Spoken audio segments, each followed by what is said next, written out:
Well, it looks like it is 12 o'clock, which means it's just about time to get started. Hello to everyone, and welcome to Berkman's panel on why perception and adaptability are the buzzwords for 2023 and what this means for your organization. During this webinar, Amy and I are going to explore adaptability at both the team level and the personal level and talk about some of the critical pieces for making both of these things happen. For those of you who don't know Amy and I, my name is Tori Olansky and I lead our product department here at Berkman. My primary focus is on helping translate Berkman data into transformative tools and solutions for leaders like all of you. And Amy? Thank you, Tori. My name is Amy Shepley, and I am the president of Berkman, the proud president. And my passion is helping organizations, teams, leaders, employees understand the power of perception, the impact of perception, and help them move this concept of perception from what can be a liability to an accelerator in growth and success. Absolutely. And that's exactly what we're going to talk about today. Before we get too far into the webinar, though, I wanted to mention a few points of clarity. First, for those of you listening live, the webinar will be recorded and you will receive a follow-on email after this session with a link to the recording. Second, if you have any questions throughout the session, you're welcome to send those into the Q&A feature located in the Zoom navigation bar. And finally, if you have to sign off early, but you do have questions and want to learn more, please feel free to email sales@berkman.com and our team would be happy to reach out to you. All right, let's get started. So for many of you on here today, I am sure that you are not unfamiliar with the pressure that is on organizations today, and this pressure is greater than ever before. On one hand, there's the pressure to grow, and on the other hand, we need to cut costs. It's innovation, but also maintaining the core of the business, and ultimately knowing how to take smart, calculated risks. The organizations who are able to do this are the ones who are becoming industry leaders. And most likely, these organizations are leveraging adaptability as their new organizational superpower. And that's exactly what we're going to get into today. How can you transform your company and create a culture of adaptability? So adaptability, what that looks like is really being open to trying new things even in the face of change. Being willing to take risks even when you haven't done it before. It's getting out of your comfort zone for the greater benefit of the team and the business. Now, organizations who are able to do this, it's not because of just the company, there's really two important pieces that make this happen. And what that is the team and the people who make up the company. Organizations don't just decide that they're going to wake up one day and have a culture of adaptability. Where this starts is at the team in creating that stable foundation to be able for the individuals within the organization to feel comfortable adapting. Those are the two pieces that we're going to explore today. And really, how can we build that up in each of those different elements of the company to ultimately transform the organization in the outcomes that you're getting. Now, all of this sounds very nice. And at the same time, there's a lot of naturally occurring forces that happen within the organization that make it very hard for teams to be adaptable. So what we're going to talk about first are some of these fractures that naturally occur in the company that we have to find a way to mitigate to be able to move towards adaptability. So let's take a closer look at some of the fractures and double click on some of these to see how that plays out. So first we start with our fear of failure, which unfortunately for us as humans is often a big driver and a big incentive for how we approach our work and our lives. And so knowing that we maybe have this fear of failure and recognizing when that fear is present, because that fear makes us close up and less likely to take risks and less likely to put ourselves out there.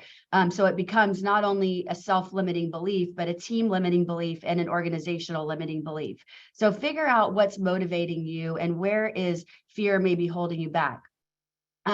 Second, clinging to what we know. It's easy, again, as humans, we're creatures of habit. So it's very easy for us to go with the familiar.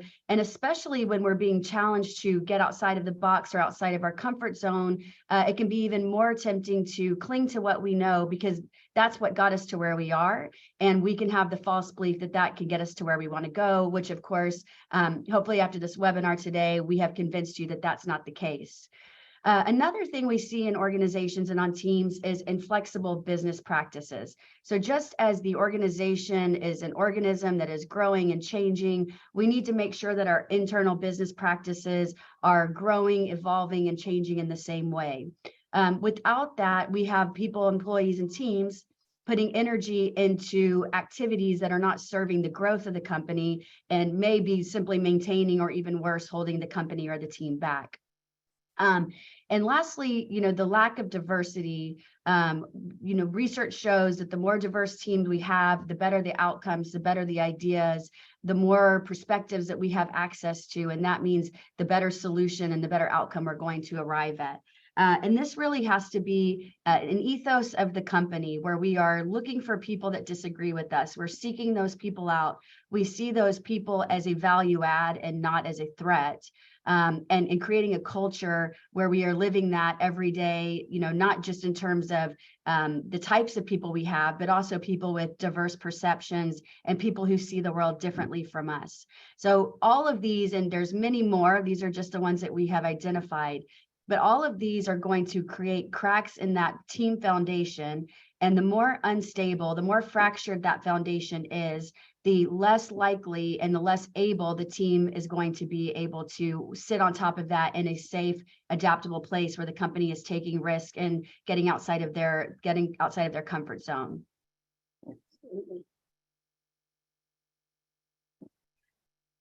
So let's look at our foundation and how we build on this solid foundation as it relates to adaptability. Purpose, clarity, and psychological safety create the stable foundation that allows for effective team level adaptability. So when we know our outcome is that we want an adaptable organization, we want adaptable teams, then the way we get that is by reinforcing and shoring up that foundation. And, first figuring out, where are we in these areas? Do we have a strong purpose? Do we have clarity? Do we have an environment of psychological safety? And then it's an intention around constantly working to shore up and maintain that foundation so that the team sitting on top of that feels comfortable to take risk, which is going to lead to a more adaptable organization. Something that I like that we were talking about earlier, Amy, is the idea that oftentimes you might easily think that stability is almost the opposite of adaptability, but in truth, stability is what's providing that foundation, like you said, to be able to adapt. So when we're talking about stability, we're really talking about strengthening the core, not saying we're not going to change. We actually need both of those things together for this to work out in a way that's truly going to benefit the organization. Absolutely. And to add to that, I would say an organization is going to be operating at its peak performance. A team is going to be operating at their peak performance when they have the intersection of stability with adaptability, right? When those things come together, it means that we're creating a stable foundation where the team can take risk. And so I love that idea that those are not opposites. They're actually two things that need to be mutually true. And when we are operating at that intersection, that's really the sweet spot where we are making calculated, smart risks, but we're doing it in a way that the team feels safe and supported. Definitely. So let's talk a little bit more about purpose, which is the team's uniting factor for why it exists. The purpose is the North Star for the team. So it's what keeps them future focused. It's the target that they are working towards. And by having a clear purpose and by creating clarity around how each team member connects to the purpose, we are able to make sure that our energy, where we're taking risks, where we're getting outside of our box and our comfort zone, which is what we want, we're making sure that all of that energy is spent going in the right direction. There's nothing more frustrating than doing work and then finding out that it didn't need to be done. When we're talking about taking risk, we up the ante because taking risk can be scary, right? And we want it to be a little bit scary. If we're not feeling a little uncomfortable, then we know we're not going enough outside of our box.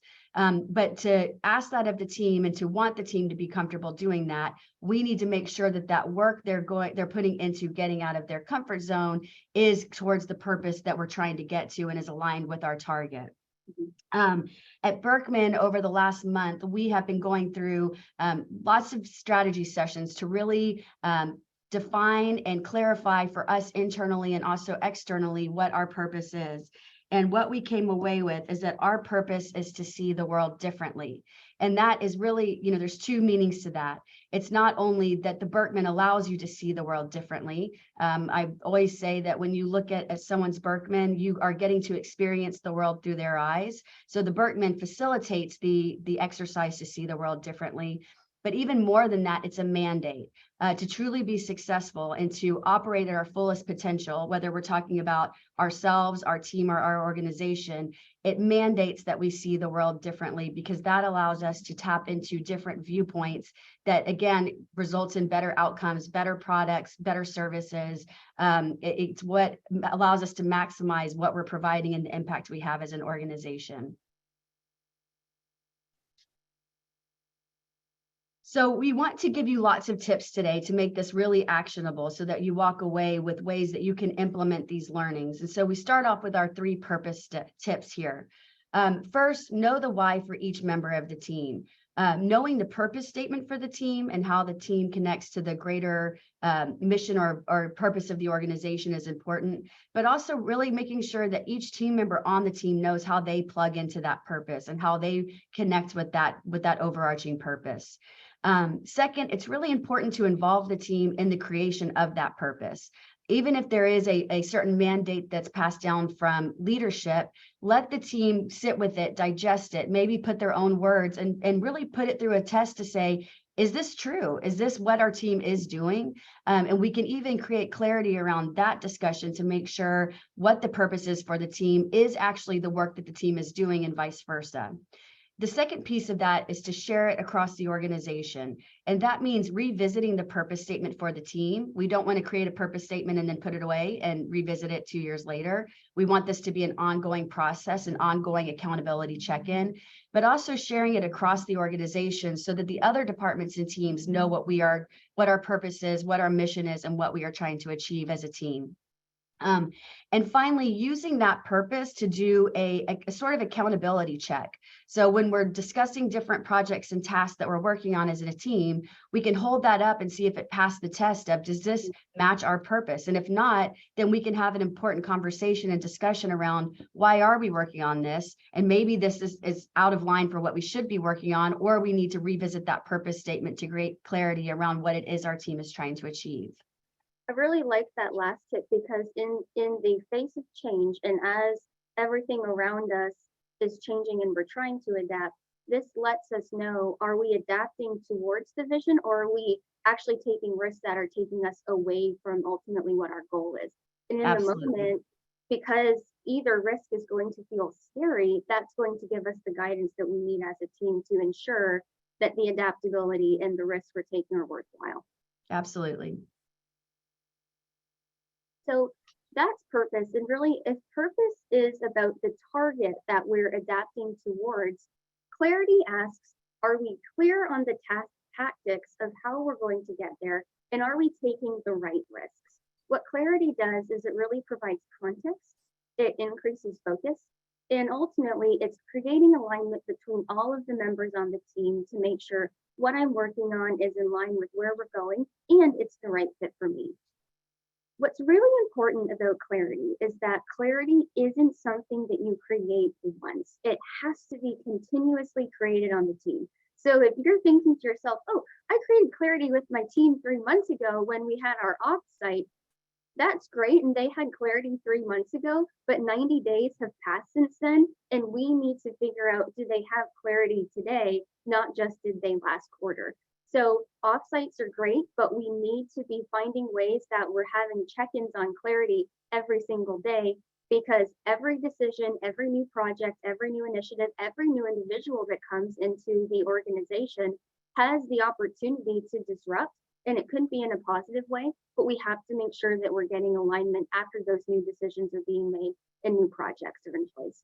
So again, Mhm. Also to add to that, that as you never want to try to make the decision if there's clarity on the team from your own point of view, right? Yes, So if you're the leader, you may operate in clarity and you may be operating from a place of clarity, but it would be a mistake to think that that means the rest of the team is also operating in clarity or any of the teams next to you or below you. definitely. So, that's a really good point. When we make assumptions, we're actually decreasing clarity because we're making assumptions. And part of the idea of being intentional about creating clarity is making sure that you're not making assumptions about what other people may know or understand about changes that are going on in the organization or different decisions that are being made. So we're going to talk about 3 mindset shifts that are important to be able to really create clarity in every moment that you can. And that's the idea of this pillar. So the first one has to do with communication. Now, whenever we think about communication, sometimes we want to sacrifice maybe being clear and telling the truth with trying not to hurt the person's feelings in the moment or avoiding the hard conversations. That may feel nice in the short run, but ultimately in the long run, we're not getting that individual to where they need to go. And ultimately, if they haven't heard the message, then we haven't given them the gift that they need of clear communication. And we are communicating every single moment of work. And so this is a very easy place to be able to increase clarity.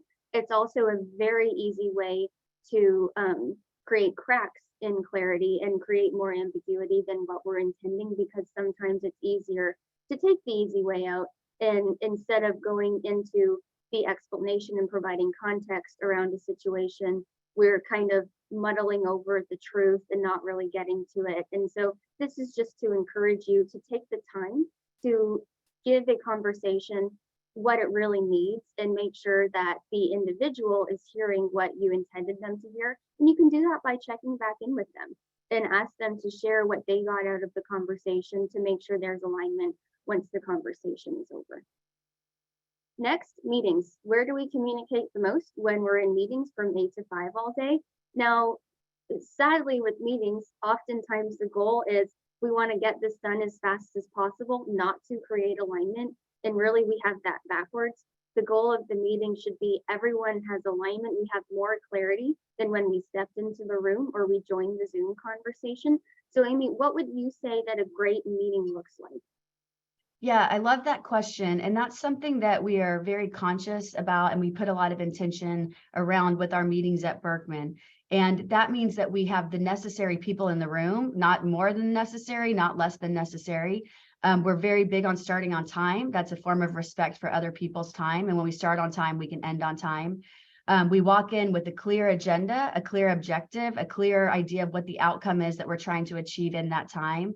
And I think an important point that goes back to adaptability is it can be easy to start having standing meetings that we do just because we've always done them, and to question the value of them, and switch from, that kind of traditional model of if we do it this way, we meet this many times, to what's the intention of the meeting? What are we trying to achieve? Because we're taking people's time up, which is valuable to them. And we want to make sure that we're maximizing the utility of that time, both for our own productivity, but also for the respect of the individual's time. Exactly. And all of that is going to take more upfront work. It's going to take more preparation, but there's no point to have the meeting if it's not helping us move forward. So a lot of these things, it takes more energy, but you're going to get further than if you didn't do them.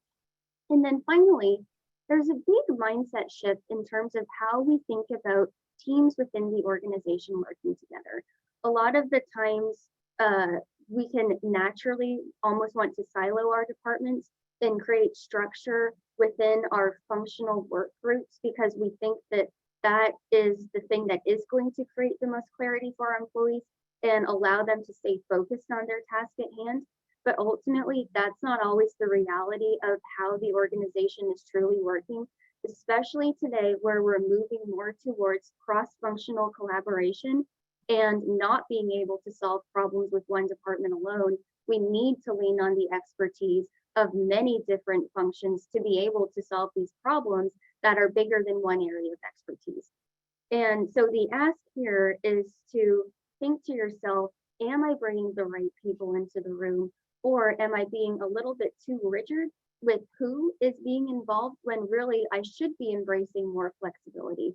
The clarity around this is looking at the reality of how the organization is working today, and it's different than how it worked 20 years ago. Things are becoming more flexible. And so while we need to take that more flexible mindset, we need to have clarity around what are the different functions that can help me move this project forward and who are the people that I need in the room during this time. Sometimes it may be different than what it looks like on the surface. A few tips for creating clarity. The first one, over communicate. What people say is that sometimes you need to communicate a new change or decision or initiative 7 times. So if you've done it 5 times, you still have 2 more to go. If they haven't heard that message yet, either continue to reinforce the message, but also give it in different ways. So if you've tried email, one-on-one meeting, group meeting, Zoom, in person, we want to do a lot of different ways to communicate the messages. So both quantity of the message, but then also different ways that we're sharing the message with people, because everyone's going to consume that information in different ways based on our perceptions. Second, addressing uncertainties. So people have the inclination not to speak up until they know the answer or until the decision is made. What can be really helpful is sharing with your team that you don't have the answer yet, or we don't know what the solution is going to be, but that just gives them clarity on where you're at in that process. And in the absence of that, sometimes people feel like you might be hiding information from them, or you don't want them to know what's going on. So if we can be clear about where we are in the process as the leader, the team can be more comfortable on how that they can move forward at that time. And then finally, that kind of goes with number 2, but providing context around big decisions.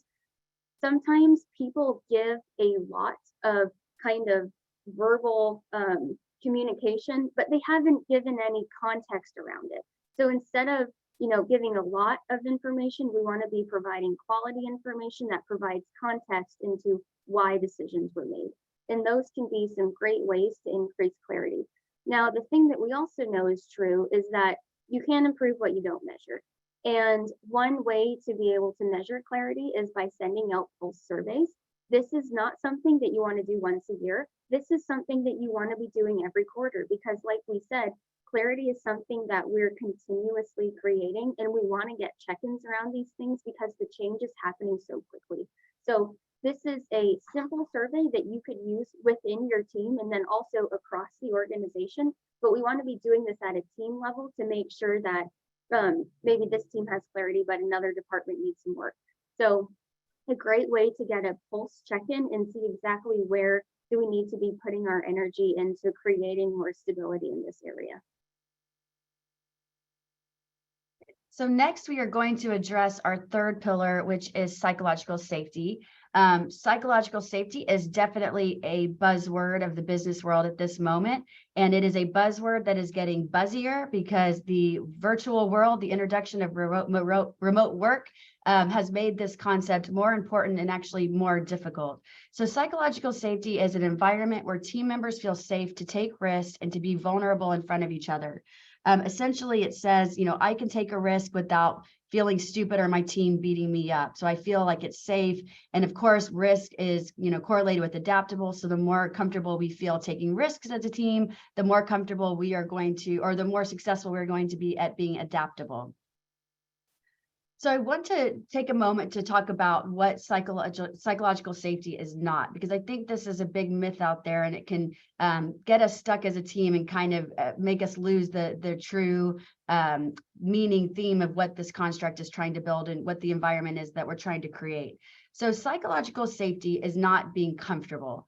And here we kind of show you the difference between when we have psychological safety versus when we feel like we have danger, we're not feeling psychological safe. And then from top to bottom, when we feel discomfort, meaning we're out of our comfort zone, we're exercising muscles that we're maybe not used to, we're doing things in a way that maybe feel less familiar, or comfort, which means I'm used to this is comfortable, I've always done it this way, and that feels very natural to me.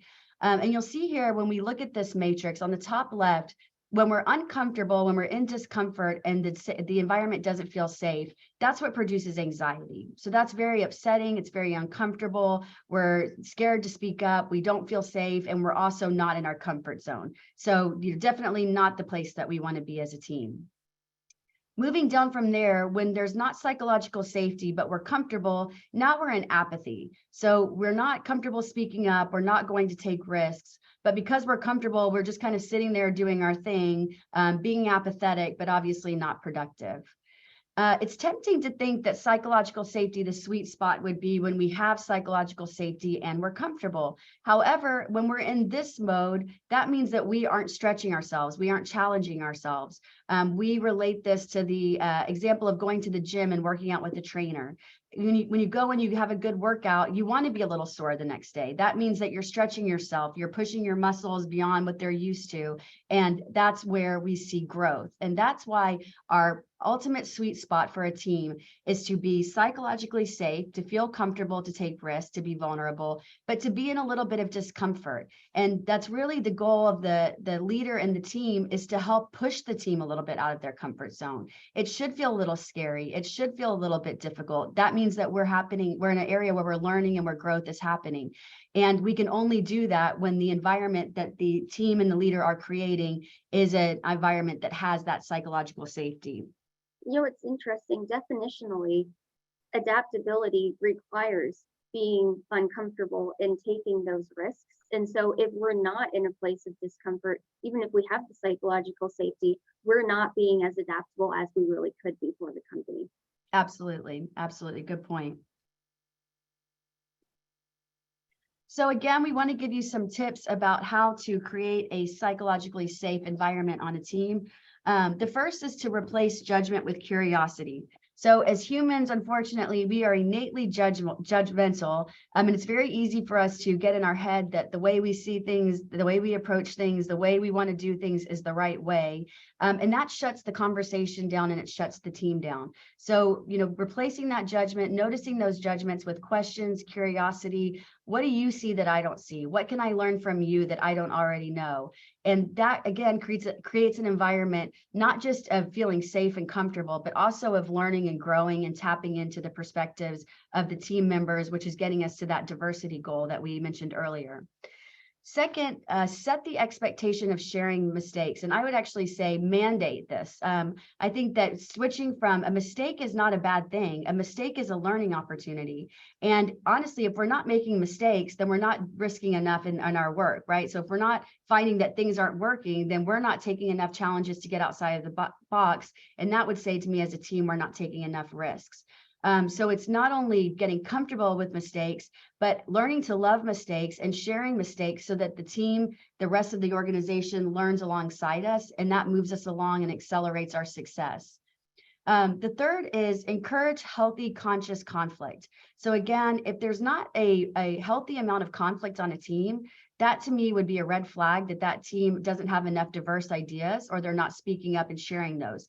We should disagree. We're all experiencing the world through our own perception. So if we're sitting in meeting after meeting and we're not seeing any difference of opinion, that signals to actually a much more toxic problem. If we're not comfortable speaking up, we're not using our voice, or we don't have enough diversity on the team that's helping challenge our assumptions. So being conscious about, where am I? What upsets me? Why does it upset me? And using that to learn more about the team and to expand our access to the different information and different viewpoints on the team. Amy, can you mention quickly how you talk about the red flags around NICE? Yeah, so I've been doing a lot of work with teams for the last 3 years.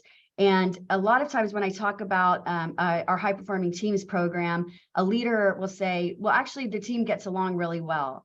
And that's not a good litmus test for a healthy team, because a lot of teams where there's a lack of conflict, a lack of healthy discussion, it may look nice, they may look friendly, and they may actually like each other, but that doesn't mean that they're having the hard conversations, the difficult discussions, the differencing of opinions where that friction happens that actually yields better results. So while we don't want to see a team in major conflict, I actually would almost prefer that, because I think we're at least seeing those difference of opinions play out over what we would say, what's behind the nice. If they're all getting along, what's really underneath that?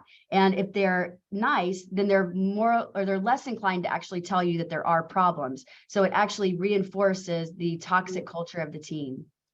I think that's such a good mindset shift, an important one, because we often see the culture of nice surfacing and don't question maybe what's behind that. And we tend to think of conflict as a negative thing, but actually conflict is what, is the friction that produces better ideas and produces those mindset shifts. So we need to do it effectively. We need to practice conflict in a healthy way, but we absolutely want to be engaging in conflict. We want to be disagreeing. That's the point of the diversity on the team. And if we don't have that, then we're not really tapping into the diverse opinions and experiences of our team members. Definitely.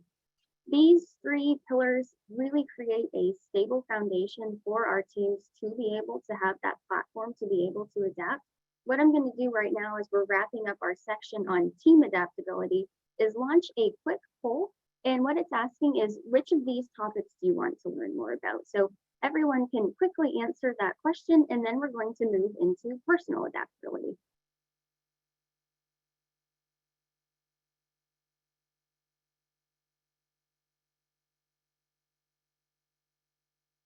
Have a lot of interest in psychological safety and team adaptability as a whole.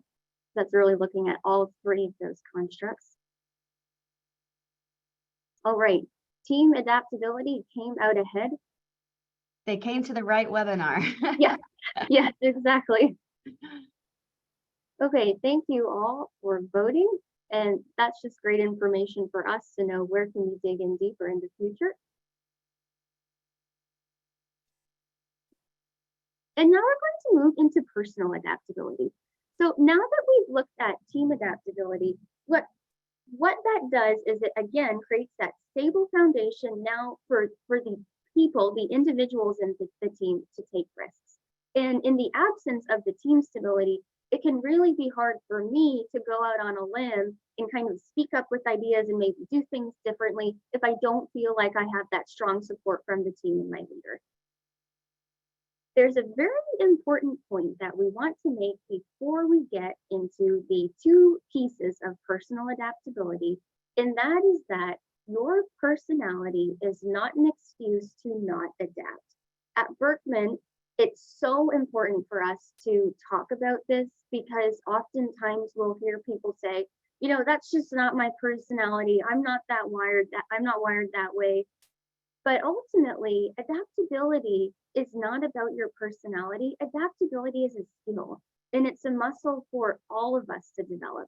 Now, that's not to say that our personality isn't going to influence our roadmap to becoming adaptable, but personality isn't a matter of if we are or are not adaptable. What it is it's giving us a starting point to know the roadmap for where do I need to really grow my adaptability muscles compared to Amy. We have different personalities, so we're going to have a different path and we're going to have different obstacles and even different strengths that are going to help us both adapt. So the thing is, this is good news because none of us really are at a more or less advantage depending on where we're starting from and how we're inherently wired. What we do want to do is take on that growth mindset and see adaptability as something that we can develop and practice. And through that practice, everybody can develop these strong adaptable muscles.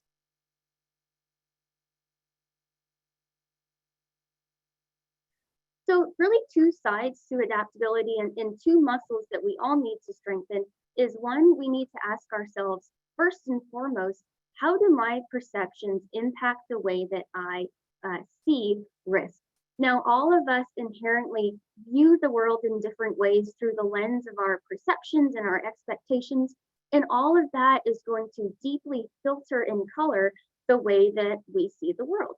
Now, for example, I might be somebody who is very quickly going to go to the worst case scenario whenever a risk comes up or there's a change that I wasn't expecting. Now, that's really important for me to know about my perceptions because then I can start to question those perceptions and I can start to ask myself, is this truth or really is this just my perception? And is there some work that I can do to start becoming more comfortable with change? and not seeing change always as a bad thing or something that's full of fear and negativity. At the same time, we might have somebody else who has a perception and they actually are overly optimistic. Now, for this person, even though that might feel a little bit better than the person who looks towards the worst case scenario, they need to push themselves to consider the consequences of changes before they go and make the leap.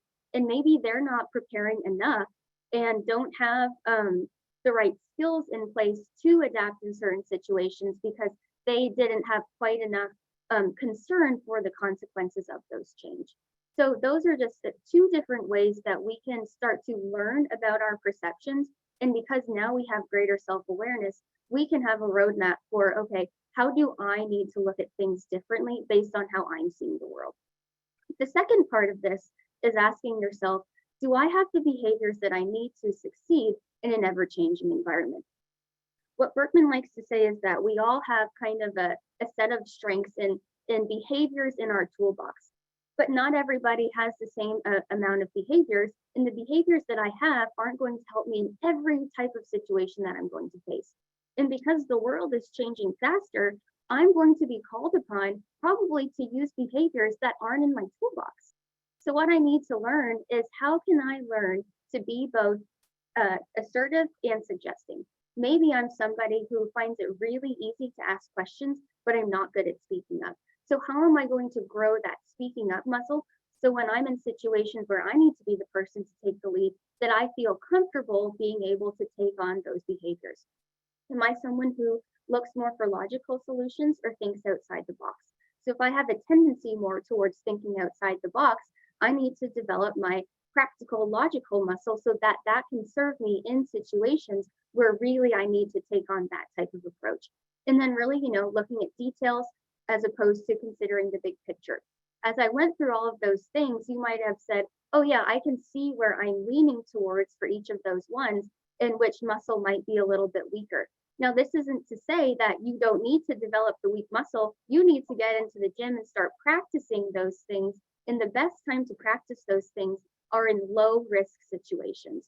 So we don't want the first time for you to speak up or come up with a new idea to be the most important project of your life. We want it to be in a situation where, there's room to fail, there's space to fail, there's time to be able to do things differently, and the leader has your support. So as a leader, help your employees before the big moment comes, before the big initiative comes, and help them develop these muscles as we're working up towards the big opportunity to be able to show those adaptability muscles. Tori, I just want to punctuate this conversation because it's actually a pretty significant one, and it represents an adaptable mindset on the part of Berkman. I've been with Berkman for 20 years, and our mantra has always been that, your strengths, your usual behavior, that's who you are, that's how you were made, that's how you are at your best. And all of those things are still true. And we're saying now, we can't just say that's who I am and I don't have these other behavioral styles.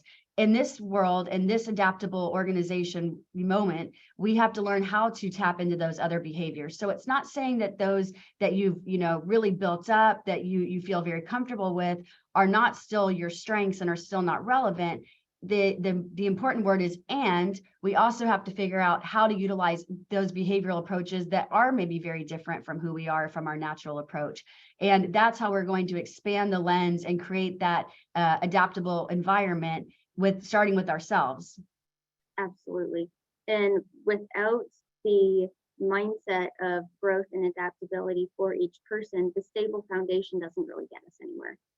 And it's really only half the way. And it's up to each person to be able to bring their empowerment and ownership of themselves to be able to be the people to really make those changes in the moment. What we have here are a few tips and ways that you can help your employees increase their adaptability. So part of these are perceptual shifts, and then the other side of these are the behaviors. So when we're talking about perceptions, we're really talking about our beliefs toward change and how we're going to fundamentally think about change. When we look at the behaviors, these are actions that we can take in moments of change, but then also preparing and how we're building those adaptability muscles. As you look these over, There again, may be some that feel more naturally to you, others that you may not have thought of. And the piece that's important to remember is we can't only do one of these things on the list. We have to be doing all of them. Some of them may feel more fun and interesting. Others may feel a little bit tedious and not something that you want to try out. But really, those are the ones that you need to be putting more energy and effort into, the ones that you kind of like, oh, I'd rather not do that. That's where we really need to be pushing ourselves and those members of your team to get out of their comfort zone in terms of even preparing for this new way of work. Amy, are there any of these that you wanted to expand on? Well, the one thing I did want to expand on is, it's definitely important to look at these and to reflect for yourself where are your opportunities maybe to create these perceptual shifts or these behavioral shifts. Unfortunately, we are incredibly bad at knowing these things for ourselves. Yes. And that's where tapping into your team and getting feedback from your team on what are the areas that you would see that sometimes I get stuck. Where do I seem to want to take too much control and kind of dial in and want to keep things contained instead of, feeling comfortable letting those things open up? Where do you see me worry? Because in our own mindset and that own process that we have in our head, we know our intentions and we know how we're making sense of what we're doing and what we're saying, but the rest of the world doesn't. And so a lot of times there can be a lack of alignment between how we think we're showing up and how we're actually being experienced by our team. And so being comfortable with your team and then creating that feedback loop with your team of, hey, I want you to tell me when you see me resisting change or when you think I'm worrying and not approaching the situation with curiosity. And that's really how, if you want to take yourself to the next level of enlightened adaptability, that's how you're going to get there. You're not going to get there in your own head. And we're not really capable of humans as coaching ourselves. It's good to bring awareness and to have the intention to want that. But where you're really going to see the growth happen is when you start to get feedback of how you're being experienced by other people. So really what we're looking at is an adaptability 360. Yes, I love that. So whoever comes up with that first, you have to let us know. All right. Perception and behavior, two fundamental pieces towards increasing personal adaptability. And at this point, we kind of looked at 5 different factors that overall are going to help the organization transform because we've strengthened the team's ability to adapt and each individual person's ability to adapt. So what I wanted to do now is just quickly summarize this. And these are 5 questions that you can ask to be able to get a pulse on adaptability for your teams and the individuals on those teams. So first, what we did is we talked about purpose, clarity, and psychological safety. And of course, again, this is creating the stability for the team to be able to take those risks. When we're talking about purpose, ultimately, it's what is the target that we're adapting towards. The reason this is important is because we need to know that the changes in the risks that we're taking are still getting us towards that North Star. We don't want to be making changes that are taking us further away from the target that we're trying to get to. And this is going to give us a good read on if the decisions that we're making and the actions are taking are aligning with that long-term vision. With clarity, are we clear on the tactics of how to get there, and are we taking the right risks? So this really gets into the day-to-day. So purpose is long-term. Clarity is in the moment. Does my team know what role that they're playing in this bigger picture of the team in the organization? And do they know the right thing to do based on their skill set, who they are, and how they're working within the team? And then finally, psychological safety. Are we creating an environment that allows for interpersonal risk-taking? This is such an important factor, and the reason again is because we need to have the safety to get out of our comfort zones, because if we're not, people are going to remain complacent or they're not going to feel safe to take the risks because for whatever reason, they might think that, well, if I speak up, I might get embarrassed in front of my team, or people are going to make fun of me, or if I share this idea, I don't know how they're going to respond, and I can't assume that they have my best intentions in mind. If any of that is crossing people's mind when you're in brainstorming meetings or working on projects, we have already gotten far behind from the starting line than we can, and we need to be able to give people as much support as they can to be able to speak up in moments of disruption and change And this is really important for teams to be able to develop this psychological safety. Sometimes people think, oh, that sounds very fluffy, my company is too, hardcore, we can't fail to be able to be vulnerable about things and take those types of risks. The honest truth is that if that's how your company operates, then you need this even more because you can't afford for people not to be speaking up. That's the team adaptability side. The stable foundation, what we're doing is we're giving that support to the individuals in order to look at how do my perceptions influence the way that I'm viewing risk? What do I need to know about my own mindset to be able to start making those shifts in moments of change? And then finally, how do I flex outside of my usual behaviors? So for Amy and I, we're both very creative. For those of you who know Berkman, we're blue. That is wonderful about us. Guess what? We also have to learn how to make quick decisions, be practical, and lean towards those red behaviors. We're always going to celebrate that creative side of who we are, but we're missing out on half of the opportunities if we don't know how to shift our behaviors towards another style. And that's true for everybody. So 5 questions that you can use with your employees, with your teams to see, how are we doing in these areas? And if there's one that we need to improve, then ultimately that's going to help all of them get better. All right. So as we wrap up today, we want to invite you to think about, what is it that you maybe need to rethink about how you approach tasks, your mindset, how you approach risks, how you lead your team, and how you model this idea of creating an environment with purpose, clarity, and psychological safety. So what is it that you maybe need to think differently about? And then what maybe do you need to start to unlearn? What are maybe things that have gotten you here that have helped you to be successful, but are no longer serving you or the team? When we think about Berkman, a good place to start with this as you reflect on these questions is your Berkman. Your Berkman shows you where you lean. It shows you the parts of the world that you see, where you get glimpses of reality. But knowing that that is limiting, and it's true for all of us. And in a way, that's the beautiful part is that the more of us we put together in a room, the more we tap into that perceptual diversity. But by definition, our Berkmans almost are a way of how we are judging the world, because that's how we make sense of the world. That's what seems right. That's what seems like the right way to do a job. That's the right thing to need from somebody. So really starting with that place and saying, where is my Berkman? How am I making judgments in the world? And then how do I start to notice those and let go of those to become more curious about how other people are experiencing the world? And just that action is going to start a momentum, a traction within the team where other people are going to start seeing that modeling and want to do that too. Whereas you're going to start creating that on the team and have that environment that is prime then for risk taking and adaptability.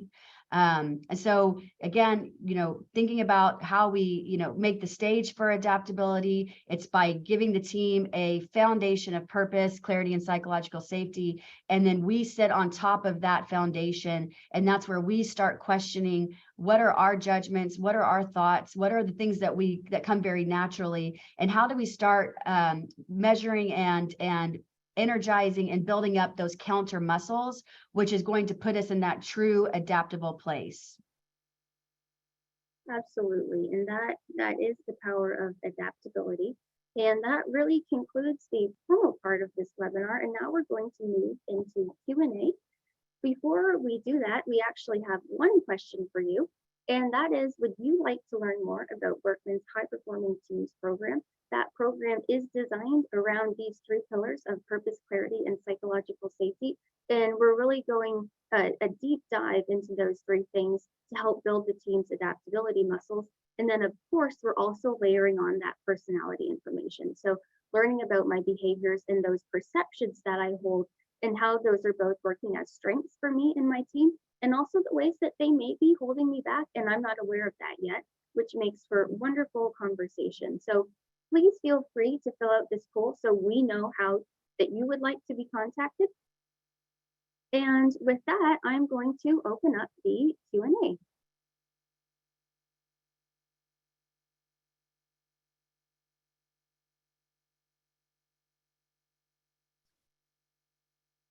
Okay, So, Amy, I'm going to start with some of the questions that have been sent in. The first question that I have is, I'm hearing a collaborative leadership model. How will those with high assertiveness scores or very low assertiveness scores struggle with the model that we're advocating? So I think we are advocating for a collaborative leadership model, because what we believe is that when we get stronger, the team gets stronger, and when the team gets stronger, we get stronger. And so that symbiotic nature, that symbiotic relationship is really the pathway to increasing our capabilities and increasing our ability to be adaptable, which again is already the organizational superpower. When we talk about struggling, we've actually been spending a lot of time around Berkman thinking about this. Are there certain Berkman types that find adaptability to be easier? And whether you're talking about low assertiveness, high assertiveness, flexibility versus insistence, the reality is we are leaning one way, and that way is a strength, but it's also limiting. And that means that what that points to is our opportunity is in the opposite style. So yes, I can see that if we had a high assertiveness person, they may struggle a little bit more, but that's only behaviorally. I know a lot of people with high assertiveness that still struggle sometimes with conflict and collaboration, right? So just because behaviorally they find it easier to speak up doesn't mean they're necessarily less collaborative. And so when we talk about this, we're really all starting with the same deck. We all get the same amount of cards. We're all leaning in one direction. And that is our strength, and that's our superpower, but it's also the roadmap for where we need to lean in the opposite direction to become a truly adaptable employee to support our adaptable team. Great answer. Thank you, Amy. Get to our next question here. Somebody else asked, could this chart be a shorthand diagnostic tool for ascertaining whether or not an organization is ready for change and growth? And that was the 5 questions to get a pulse on adaptability. And I would definitely say yes to that question. I think those questions will give you a quick pulse on where the organization or the team is at. The thing that I would be cautious of is that typically we don't have a choice as to whether the team is ready to adapt or not. And so it might just be, where is the team right now, and where do we need to put most of our energy and development into to prepare them for what they need to be doing right now. So yes, absolutely. And I think, sometimes the shorter, the easier the question, the better data that you're going to get, because you'll have people filling it out and it can create great conversation. And oftentimes whenever we have those short surveys, we can get the information, and then where we want to go with that is to have the conversation with the team or the leader so they can give more color into how that really looks for them in that moment. Great question. Oh, another great question. How do you address a burned out workforce who may need more comfort zone breaks in order to keep up with demands of pushing their personal boundaries? So because we know it takes energy to get out of our comfort zone, what do we do with employees who are already starting from a place of burnout? You want to take that one? You want me to take that one? You take that one. So what I would say is that if we have an employee who is already burnt out, where it can be helpful to begin is by giving them the space to be able to take a moment to recharge. We can look at their Berkman for what will be helpful for them in those moments to recharge, but then setting the expectation that we're going to give you time to process, time to regroup. The organization has to be there to support them during that time, the organization or their leader, but then setting the expectation that I do need you to start moving forward, and we need to start, moving from the place of burnout to re-engaging. But how that looks for each employee is going to be different based on their motivations and their expectations for what creates that environment that they want to come to work to. And that's where the Berkman can be such a great tool, because the thing that may be causing stress and burnout for one employee could be exciting and engaging for the other. So that's where we can ask those personal questions to start understanding people at a deeper level and being able to give them what they really need to be able to get back to how they're most productive. It also, to me, speaks to the fact that it sounds like this is not an adaptable organization.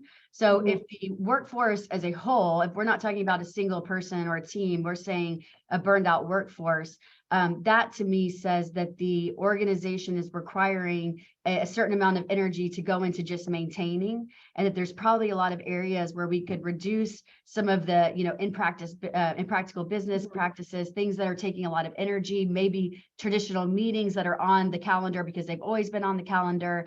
I would say that there really needs to be a diagnostic there, as Yeah. if the workforce is feeling burned out, Mhm. there are systemic problems that are existing in the organization that probably do not align with what we would see as an adaptable organization. Definitely. And that's why I like that we kind of break out the team from the individual, because those are two different approaches to trying to improve and really get rid of burnout. We'll have time for one last question, and that is, and I think Amy, I feel like you'll have a good answer to this. What coaching questions can help individuals and teams become more adaptable? So how can we start that conversation for the mindset shift? Yes, absolutely. So, of course, my answer is going to be around your Berkman. So, having that Berkman in front of you and understanding, this person's how this person is making sense of the world. So, why do they feel like this is the right way to go about things? Why has it worked for them? How has that helped them? But then switching the questions and saying, where maybe has this held you back? Where has this approach not worked? What would it look like to approach your work in the opposite way? It ties in another question that we have about, isn't asking people to operate outside of their usual mode going to wear them out and potentially put them into stress mode? Yes, the answer to that would be yes. And that's why it's so critical that we have a team that provides a safe training ground for us to practice those behaviors, and that we're not asking you to come become a completely different person the next day. We're asking you to take little 1-degree shifts. Try to be a little bit more of this. Try to be a little bit less of that. So instead of just owning who we are, and again, we think who you are is great, but instead of reinforcing that that's the right way to do it, or that's the only way that you do it, you start kind of testing out, what does it look like for me to maybe try to be a little bit more insistent? What does it look like for me to be a little more assertiveness and to put a goal? I'm going to leave every meeting having asked one question, because that's not something I generally do. So again, we want to apply this idea of experiments. We're experimenting, we're trying this out. And if we are, wearing ourselves out and going into stress behavior, I would say we need to take our foot off the accelerator. I love the energy, but maybe we're pushing a little too hard. We've spent all of our lives developing these muscles that we have as our usual behavior. So we want to be very patient with ourselves, and we want to show ourselves grace. And we want the team to be on our side, right? This is a team effort where we're all trying things that are slightly outside of our comfort zone. And then we can give feedback as a team. Hey, when I saw you do that, I know that's not how you typically approach it, and that was really cool. And I'm really impressed that you put yourself out there. So we want to do this as a small 1-degree shifts. And we're practicing when the stakes are low, right? We don't want to try this when it's a very high stakes environment or a situation or a relationship. And that's, again, where we're now uniting the team around this cause of helping everybody expand their adaptability. Absolutely. And the more personalized that we can get to the person's perceptions, the more that we're really going to be able to help them look at the world differently. Thank you all for joining us today. We hope that the content of the webinar today, because of Berkman's purpose, helps you look at adaptability differently, and even look at the way that you're leading, teaming, and contributing to your organization from a different perspective. If you are interested in learning more about how Berkman can help really strengthen those adaptability muscles of the teams and individuals at your organization, please feel free to reach out to sales@berkman.com. And again, our team would love to have a conversation with you and learn more about how the Berkman can be used to really strengthen your organization. And finally, we put out an annual year in review each year, and our data is only as good as the people who answer the survey. So we would love to hear your insights into what you're seeing in your organizations right now, in the trends, in the issues that you're facing. And if you do complete that survey, you will have the chance to win some great prizes. So thank you very much for your participation in the survey, as well as the time that you invested today in becoming a more adaptable leader. Thank Thank you, you all very everybody. much. and Thank have a great you. afternoon. Go out and see the world differently. Absolutely.